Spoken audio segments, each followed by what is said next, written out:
Hey guys, welcome back to the cavern. It's xBundok here. Today we got something a little different, and I'll apologize in advance for any bad camera angles. So, as you can see, we have a little bit of a different setup, and that's because we were gifted a Badger airbrush. Definitely a learning curve. I have no idea what I'm doing. I'm one of those people that I can watch a whole bunch of tutorials or videos or read, but in the end, I just have to do it and figure out how to make it work. So I was dabbling with one or two figures. You can see a lot of red back there. I did use the airbrush for the base coat on the red dragon paint that I did, and the blues and purples I'll show you a little bit later in this video. I did work on a beholder, and I was trying to get down how to get a little bit of color variant things on it versus just a flat coat. And I'm still kind of learning how to do that. So I figured, we'll go out, we'll get a figure that's not super complicated, not a whole lot of different tonals. So we're just going to set up our airbrush here. I also have one of the Badger air compressors to go with it. I'm very much one of those people, if I'm first starting out with something, get what you know works together, and then from there you can kind of piecemeal back and forth for different setups. So we're just going to get all of our equipment put together here and get ready to paint.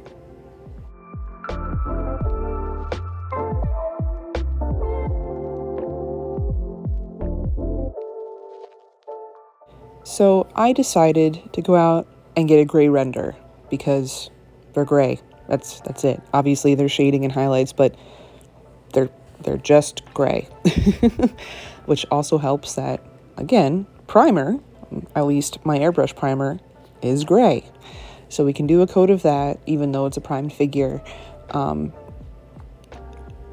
There's a lot of textures on him for his skin and his claws and things like that. So then we can also practice our dry brushing a little bit later, because again, that's something I'm still working on. But he shouldn't be too bad of a paint. I will say on the package though, he almost looks brown to me, like purplish brown versus gray. So we are going to grab a little bit of brown paint, just kind of get like a dirty texture on him, I guess. I did grab the matte black paint, matte white. I got the starter airbrush kit from Army Painter, essentially, because they were the ones that were most in stock, and I wanted to practice with something that was already made for airbrushing versus mixing my own with thinner, even though I do have thinner on hand just in case. And that's something I am still figuring out, is the right viscosity for the paint that we're using. And like a smart cookie, I do have a bottle of the cleaning solution and water on hand, and my airbrush, I don't want to say cleaning pot, but I'll call it a reset pot sometimes, just to change out the colors. We are going to be running at a 20 psi setting, just because I saw that it was kind of recommended for airbrushing for miniatures. So let's get started with a base coat of gray on this guy.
So I will say two things I think I'm having the most difficulty with that I think will just take over time.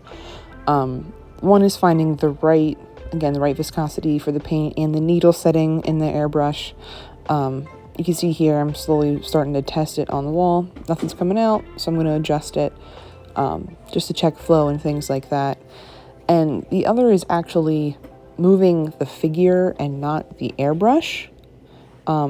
Just because obviously if you tilt it, I mean, it's gravity fed, so you're not going to get the same feed of paint if you're moving the brush.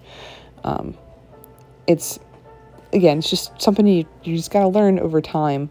And I guess if I had a specific stand for the figure, it would make it a little bit easier. One of my close friends actually did a lot of airbrushing for t-shirts back in high school. And once I thought about it, I'm like, well, yeah, you have to move the shirt. I mean, it was like a canvas. So having the ability to move the brush or the figure, I think, would be remedied if I just had a stand for the figure and would rotate that in between using the airbrush versus trying to use it right in hand.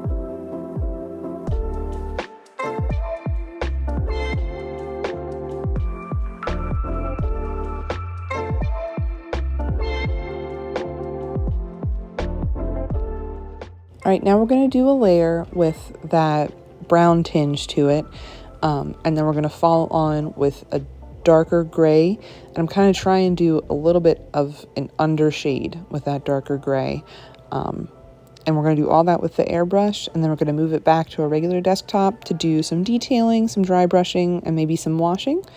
So I'll set this a little bit faster. I'll let you guys, just hang out.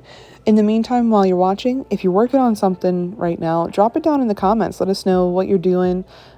If you're having any problems or if you're wondering about something, you can always just ask for help because there's enough of us in the audience too that would gladly, I'm sure, spot anybody that's trying to learn what they're doing.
All right, so we're back at our main desk here.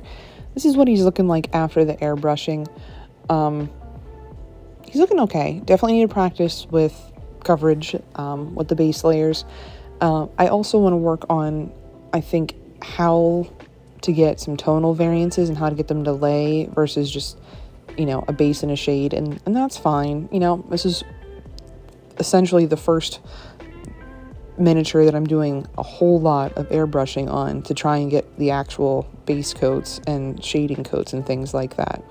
Now, you can see our little beholder buddy that we have here. Of course, why would I want to learn on anything else? So we have a couple different shades of purple as well as blue on some of the spines on his side. I'm hoping to work on him a little bit this weekend, and maybe I'll have some pics up over on the Cavern page on Instagram so you guys can see how he's going to turn out. Promising, but again, still figuring out how to use the tool that I got. So let's get working. We're going to add some details to this guy. First thing I think we're going to do is do a little bit of gray dry brushing, and then we'll see where he's looking from there.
Alright guys, then we're going to go and get a wash on this figure. I'm going to be using the black wash from Monument Hobbies, and I definitely need to go out and get some more because I've never not been impressed with how this looks on a figure. I know the last time I was down at my local game store, they had their brown wash as well. I just didn't pick it up because I was thinking of other things at the time, such as airbrush paint. But whenever you can, go out and support your local game store with your purchases. Even if you can get it on Amazon or something else and have it shipped in, I can't imagine they have a high profit margin. So go out and show them some love. So after this, what we're going to do, we'll probably do a little bit more dry brushing just to pop out some of the highlights on him, as well as getting some red tonals in the eyes. And then that might be it for him. So I'll see you at finished pictures at the end.